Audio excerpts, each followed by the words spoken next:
Hey, what's up guys? This is Anthony from Anthony's Customs, and for this review I want to look at the DC Universe Classics Matty Collector Subscription Exclusive Metal Man Lead.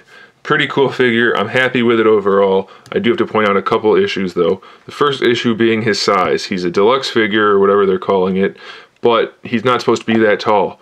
He's supposed to be basically the same height as all the other metal men, and as you can tell, he's significantly taller, which isn't horrible if you didn't know that, because he's still a cool figure and he's got good size to him, so that's usually a bonus, and it makes for a nice display to have a big guy.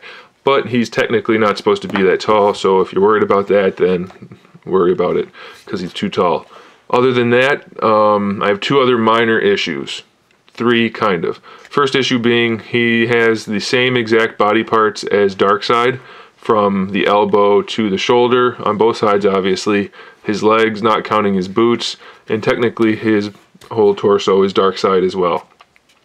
That's not really a big deal for me, but it is something worth noting.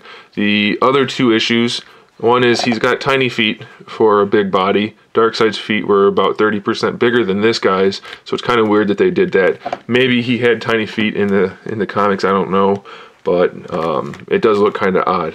And the last issue is his skirt tunic thingy. It really impedes the articulation a little bit, but it's not too big a deal for me. So those are the issues. Let's talk about the other stuff. He stands 8.5 inches tall, as you might have guessed. He's big sized. So he's got standard DC Universe Classics articulation, same as Darkseid really, but let's go through it anyway. The head is really just on a swivel because of the sculpt. You get no pivot out of it really at all. So pretty limited articulation for the head, but the sculpt is really nice. They did a good job with that. And the paintwork, as minimalistic as it is pretty solid, so I'm okay with that. Ball disc shoulders, bicep swivel built in, single jointed elbow, pretty limited, but it's okay for a big guy, and he's got a wrist swivel. He does have the ab crunch, but like I said, it's really limited due to his tunic. Even though it's soft, it still really gets in the way.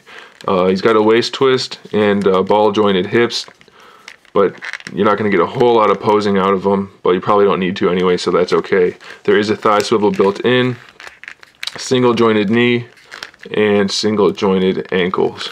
No twist there. So that's it for the articulation. So he's pretty limited. Even for a DCU, he's somewhat limited, but I don't think you're going to really care too much about it, because more than likely he's just going to stand there on display anyway, so it's okay by me. And for being relatively monochromatic, he looks pretty good. They did a good job with the shading in the little cracks from Darkseid. They did the L nicely in the face. There is some swirling in the plastic for the tunic, as you can see on his chest. There's like a kind of a swirl right there, so it's not the best, but it's not horrible, and they did some nice kind of like dry brushing on there to give it some detail. So it looks pretty good. It could look better, I think, but it's gonna definitely be okay, and it's definitely nice to have him as part of the Metal Man group. So overall, I do recommend it. It's a cool figure, but don't expect anything extraordinary. He's relatively plain. And just for comparison again, there is Platinum next to him. So he's really, really big, and he looks pretty good. But there he is, guys. Not too much else to say about him. So there it is. Thanks for watching. Let me know what you think about this figure, and stay tuned for more good stuff. In the meantime, keep collecting.